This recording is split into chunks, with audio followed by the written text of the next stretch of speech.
Great Bobby Belt. Bobby Belt is an idiot. Don't make me take off my belt. Don't make me take off my belt. We're not. Over to you, Bobby. Sanders stays at running back. Receiver Tolbert in motion to the right. And Prescott gave it to Sanders, and the ball came out. It's picked up by the Eagles. And Quinyon Mitchell recovered it at the 25-yard line. Star up Dak Prescott for the defensive play of the evening.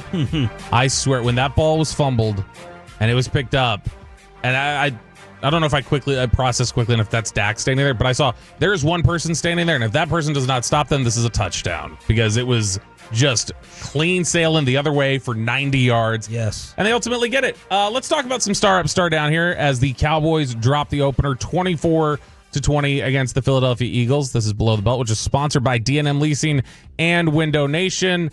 Before we get into the specifics of our star ups and star downs, I heard last night we were riding over to the charter site, and I was listening to Broadus on the postgame show, and he kept coming back to you were better than them for most of the night. Like you should have won this game. Do you come away from this game saying this was a missed opportunity, or do you come away from it saying, no, you blew it, you should have won? More missed opportunity. I disagree with those who were saying, I heard Maggie and Perloff before our show say that, oh, how did the Cowboys not win this? Or their producer was going off on a rant about the Cowboys always choking. No, I do not. Look, even if CD makes the catches, you're not inside the 10. You still have to score a touchdown. It was an even heavyweight fight for the most part in the first half. I felt like the Eagles were going to be able to sustain what they were doing more so than the Cowboys because I had some more faith in the Eagles defense than the Cowboys defense. But after Dallas got like that third straight stop in the second half, which I did not think was possible, there was your opportunity. But they should have won the game? No, I do not go along with that. I don't think that this was a game that the Cowboys gave away or definitely should have won. They had an opportunity to win it. They had a lot of opportunities to win. Yeah, I can't say should have because any number of things could have happened. It's just like you go back to the Dez catch game. Like, yeah, let's say they gave it to them. The Packers still had 4 minutes. Like you can't even say that cost them the game. We don't know. And the same thing here. Like even if it sucks you didn't beat them with their best offensive player not playing. And the reason you lost was CeeDee Lamb dropping multiple passes. Yeah, and that stings. They lost an offensive lineman too, right? Landon Dickerson. And that's a big loss for them, right? That's a big loss. So those are two in the trenches guys that you lose, and you weren't able to take advantage of it. It's disappointing. It's a missed opportunity. Yeah. But I don't think I don't know. I can't say they should have won because we don't know how the game would have gone. Even if they scored even if they take a lead 27-24 with 5 minutes to go. There's who knows what happens there. Is this Do you agree? Yeah, I don't know that they should have won. The best argument for the case that says they should have won is you went 3 straight passes in the second quarter when you got into the red zone again, and then you had to kick an Aubrey field goal. That could have been a touchdown. The Sanders fumble, that probably should have been points, and then the CD drop should have been points. So when you start tallying up, what points did Philly leave on the board? Philly didn't leave points on the board. Dallas left a few different points on the board. And so, when you start looking at it from that perspective, you can make a case. But I think ultimately it's just a missed opportunity. Now, I'm going to have you go back in time a little bit. So you're going to have to remember the context of how you felt about it at the time. Do you feel better coming out of this loss? Or did you feel better coming out of the opening night loss to the Buccaneers a few years ago that was considered the moral victory loss where they lost 31-29 to the defending champs? I don't remember it. That was Dak balled out, right? He balled out. That was him coming off of the lat injury where he threw 42 passes, and that was coming off the 6 and 10 year McCarthy's first year. Dak coming off of the leg injury, and then they pushed Tampa Bay to the brink. I probably feel better about this because I'm more worried about the Cowboys defense. So I'm more encouraged that things got settled or fixed in the second half. But I felt great about Dak after that game. Yeah, I don't really remember. The one thing that would sway me towards feeling better against that one is that you were playing. I mean, a Brady-led team is just different, and they're just especially when he's playing Peyton. Well, not in the playoffs. Not in the playoffs. But, like, it's Philadelphia. Old man Brady, though. It was old man Brady. At but the time we're thinking. At the time we're thinking. Was that after their title? No, or the It was the year after they beat Mahomes. That was like their first night back. It was like same situation as Philly. Never mind. It was opening night game. Dak coming off of an injury and retract. against the Super Bowl champs. I retract. But it all matters on whether you think like Philly was on the same level as that team. Like I think that Tampa team was much better. I come away from this one a little more encouraged than the Tampa Bay game because at the time things had left off with Dak. The first 5 weeks of the season, you're like, oh my gosh, he's playing out of his mind. He's throwing for 500 yards every week, and then he got hurt, and it was like, well, this team's going to spiral.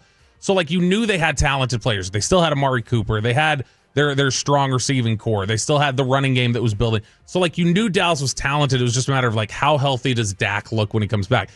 Everybody thought this was a bad Dallas team, like heading into this, and they still may be a bad team, but like coming into this, I think they've just blown away expected.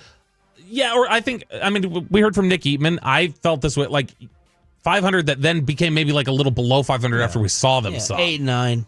And I think that could be an indictment on Philly. That could be Dallas playing emotional for Brian Schottenheimer, doing whatever else.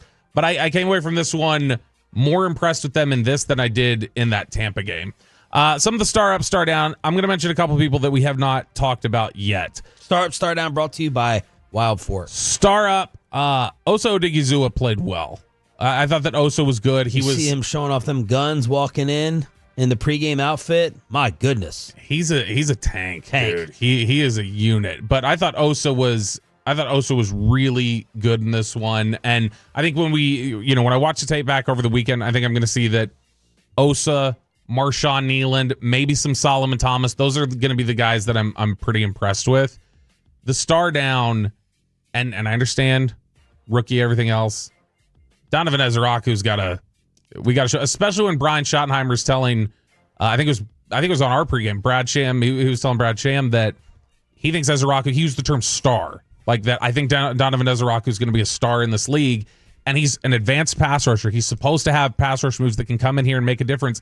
And when you're rushing doing these 4-man rushes, and you're in there as the Micah role, you're the most similar. Size profile, athlete, like tools package, all those different things. You're the most similar one to Micah that they had.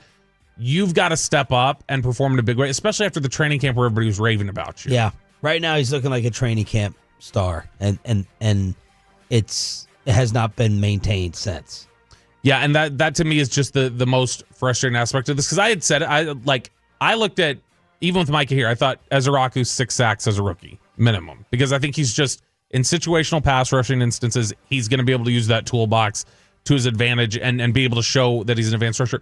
He's clearly getting checked a little bit by some offensive linemen in these preseason games and then into the regular season already, and that's caused some issues here.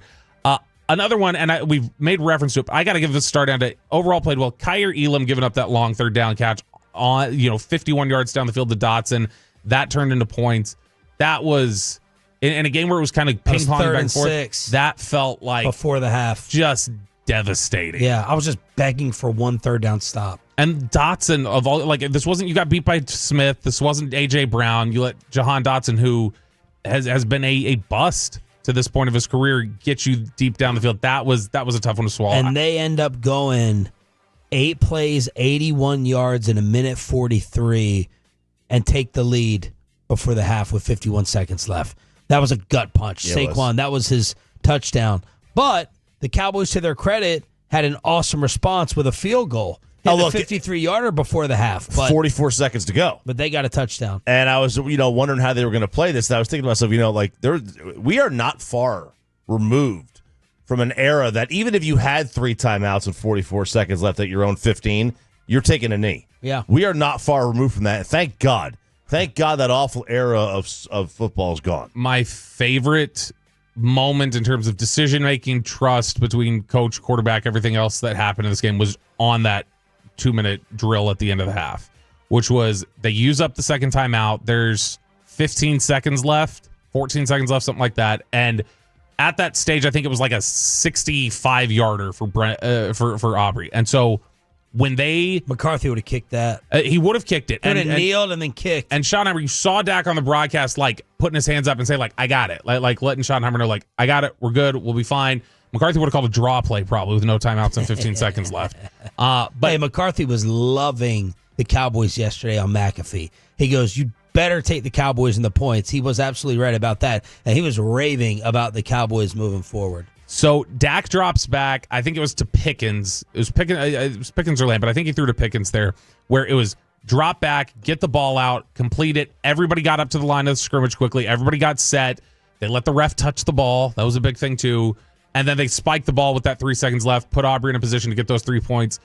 You had tweeted it at the time I saw it, where it was like, this is a good early test for Brian Schottenheimer clock management and how he responds to that. I thought Dak, Schottenheimer working together on that, handled it pretty flawlessly. It made me feel comfortable about if they get in a similar situation, the 2 minute, that they might be in a good position to do that. I've got a couple of star ups, if I may. One, big Eagle fans. I did not hear a single misspelling of Eagles the entire time. Yeah, but I thought their PA guy messed up some grammar during that interesting pregame show with an anthem that NBC didn't realize. I don't think they were broadcasting. People killing Boys the Men for their national anthem, and then their PA person, I thought, messed up the English language. See, and I was going to say star up for having Boys to Men out there. Well, for having them. Yeah, I'm not results oriented. See, I'm a process guy. I don't care about results. The process of getting Boys to Men there is the right process. That was the right move. You would do that again. That banner ceremony before the game, I will say, aesthetics-wise, it was kind of cool. Look, the green lights. I didn't know you could do green lights. That was kind of cool. Like the Cowboys having to trot out onto the field in this like green glow and this roaring crowd. I'm not saying this to be a homer. I'm really not. You can't take yourself seriously with that stupid Eagle chant cheer. You can't. The song or just the chant? The song. Yeah, Sarah said, what are they playing? I said, this sounds like 100 years old. It's corny. That was back, like they made it back when, they had, prohibition. So terrible. Star up, star down, brought to you by Wild 4.